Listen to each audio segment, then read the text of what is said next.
আল্লাহর রাসূল সাল্লাল্লাহু আলাইহি ওয়াসাল্লাম বলেন, আয়েশা শুনো, তুমি দোয়ার মধ্যে সব সময় বেশি করে পড়বা, আল্লাহুম্মা হাসিবনি হিসাবান ইয়াসীরা ওয়ালা তুহাসিবনি হিসাবান আসীরা। আল্লাহর রাসূল ডাক দিয়ে বলেন, না আয়েশা, বেশি বেশি করে তুমি এই দোয়াটা পড়বা। দোয়াটার অর্থ হলো, আল্লাহ আপনি আমার হিসাবটাকে সহজ করে দেন, আমার হিসাবটারে আপনি কঠিন করেন না। আম্মা জানা আয়েশা সিদ্দিকা রাদিয়াল্লাহু তাআলা আনহা প্রশ্ন করলেন, ইয়া রাসূলুল্লাহ, হিসাবে ইয়াসির, সহজ হিসাব, এর ব্যাখ্যা কি? আল্লাহর রাসূল ডাক দেয়া কয়, রে আয়েশা, কিয়ামতের ময়দানে আল্লাহ রাব্বুল আলামিন এক শ্রেণীর মানুষের আমলনামা হাতে নিবেন। কিছুক্ষণ দেখার পরে বলবেন, বান্দা যাও, তুমি জান্নাতে চলে যাও। আল্লাহর রাসূল বলেন, এটাই হলো হিসাবে ইয়াসির, সহজ হিসাব। আল্লাহর রাসূল বলেন, আল্লাহ রাব্বুল আলামিন যদি আমলনামাটা হাতের মধ্যে নিয়ে আল্লাহ রাব্বুল আলামিন বলেন, বান্দা তুমি এই গুনাহটা কেন করেছ? বান্দা তুমি ওই দিন এই অন্যায় কাজটা কেন করেছ? ওই ভালো কাজটা ওই দিন কেন করো নাই? আল্লাহ রাব্বুল আলামিন যদি প্রশ্ন করতে থাকে, ফাতাহলিক আয়েশা, তাহলে তুমি ধ্বংস হয়ে যাবে। কারণ আল্লাহর আদালতে নেক আমলের হিসাব দিয়ে জান্নাতে যাওয়ার মতো আমল আমাদের কারো নাই। আল্লাহর রাসূল ডাক দিয়ে কইরে, উম্মত শুনো, আমি মুহাম্মদের উপরেও যদি আল্লাহ রাব্বুল আলামিনের দয়া না হয়, তাহলে আমি মুহাম্মদও হাসরের ময়দানে মুক্তি পাবো না। মুসলমান ভাইরা রে আমার, আল্লাহর রাসূল সাল্লাল্লাহু আলাইহি ওয়াসাল্লাম বলেন, কিয়ামতের ময়দানে তিন শ্রেণীর মানুষ আল্লাহ রাব্বুল আলামিনের রহমত থেকে বঞ্চিত হয়ে যাবে। তিন শ্রেণীর মানুষ আল্লাহ রাব্বুল আলামিনের রহমত পাবে না। এক নাম্বার হলো যারা অন্যায়ভাবে কোনো মানুষকে হত্যা করবে। দুই নাম্বার হলো যারা ইয়েতিমের মাল অন্যায়ভাবে আত্মসাৎ করবে। তিন নাম্বার হলো যারা মুনাফিকি করবে। আপনার কাছে এসে বলবে, আপনি তো অনেক ভালো মানুষ, পিছনে গিয়ে আপনার সমালোচনা করবে। আপনার সামনে এসে বলবে, হুজুর আপনার বয়ান ভালো লাগে, পিছন দিকে গিয়ে বলবে, হুজুর তিনি তো আমার দলের বিরুদ্ধে কথা বলে। এইরকম মুনাফিক কিসিমের মানুষ যারা হবে, কিয়ামতের ময়দানে তারাও আল্লাহ রাব্বুল আলামিনের রহমত থেকে বঞ্চিত হয়ে যাবে।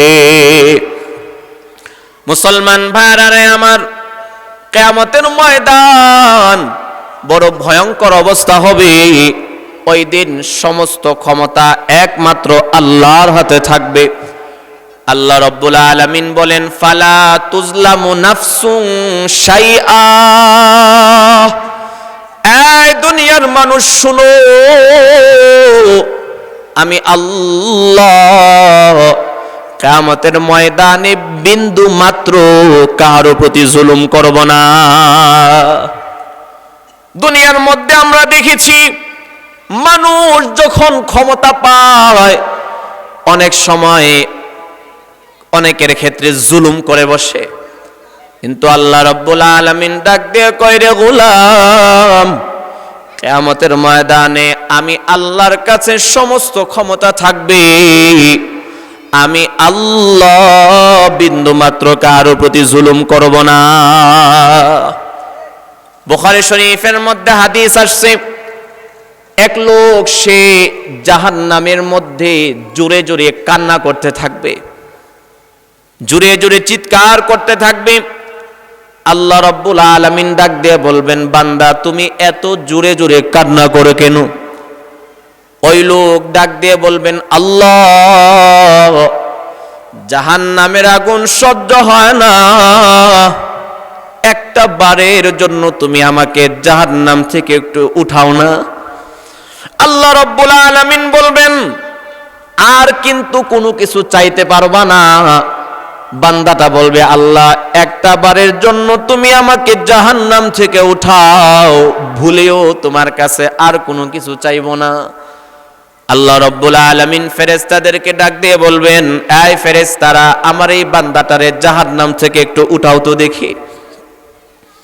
ফেরেশতারা যখন বান্দাটাকে জাহান্নাম থেকে উঠাইবে, বান্দাটা কিছুক্ষণ বিশ্রাম নেওয়ার পর জান্নাতের দিকে তাকায়া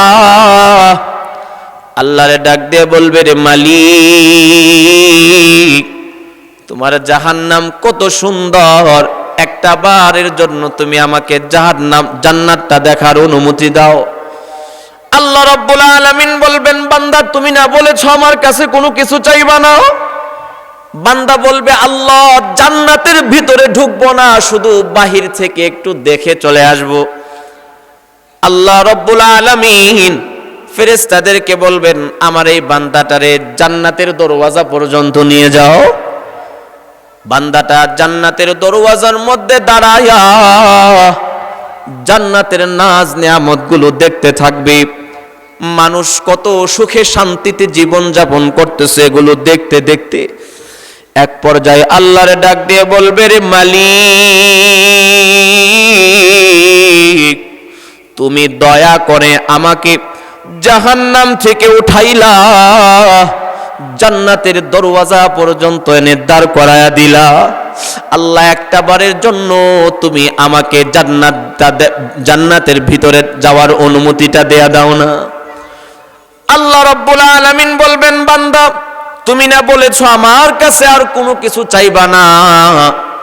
বান্দাটা বলবে, আল্লাহ, জান্নাতের মধ্যে ঢুকবো, আবার সাথে সাথে বের হয়ে আসবো, একটা বারের জন্য অনুমতি দাও না। আল্লাহ রাব্বুল আলামিন বলবেন, বান্দা, কথা তো ঠিক থাকবে। বান্দা বলে, আল্লাহ যেই কথা বলেছে ওই কথা অনুযায়ী কাজ করব। এরপরে যখন আল্লাহ রাব্বুল আলামিনের অনুমতি পাইয়া বান্দাটা জান্নাতের ভিতরে চলে যাবে, জান্নাতের ভিতরে যাওয়ার সাথে সাথে খুশির কারণে বান্দাটা জান্নাতের মধ্যে দৌড়াইতে থাকবে। আল্লাহ রাব্বুল আলামিন ডাকবেন, সে কেমন যেন আল্লাহর ডাকে শুনতেছে না। আল্লাহ রাব্বুল আলামিন এক পর্যায়ে ডাক দিয়ে বলবেন, বান্দা, তুমি না বলেছো জান্নাতের মধ্যে ঢুকবা, সাথে সাথে বের হয়ে আসবা, অনেক সময় তো হয়ে গেল, এখন জান্নাত থেকে তুমি বের হয়ে আসো। ওই বান্দাটা তখন আল্লাহরে ডাক দিয়ে বলবে, রে মালিক, দুনিয়ার মধ্যে আমি কোরআনে পড়েছি, আল্লাহ তুমি বলেছো জান্নাতের মধ্যে আমার যেই বান্দা একটাবার ঢুকবে, আমি আল্লাহ আর কোনোদিন তারে জান্নাত থেকে বের করব না। আল্লাহর কাছে মাসআলা দিয়ে বসবে। আল্লাহর রাসূল সাল্লাল্লাহু আলাইহি ওয়াসাল্লাম ডাক দিয়ে বলেন, উম্মত শুনো, বান্দার এই কথাটা শুনে আল্লাহ রাব্বুল আলামিনের কুদরতি চেহারার মধ্যে হাসি চলে আসবে। আল্লাহ রাব্বুল আলামিন ডাক দিয়ে বলবে, রে গোলাম, যেহেতু জান্নাতের মধ্যে তুমি ঢুকে গিয়েছো, আমি আল্লাহ ঘোষণা দিয়ে দিলাম, চিরতরে তোর জন্য আমি আল্লাহ জান্নাতের ব্যবস্থা করে দিলাম।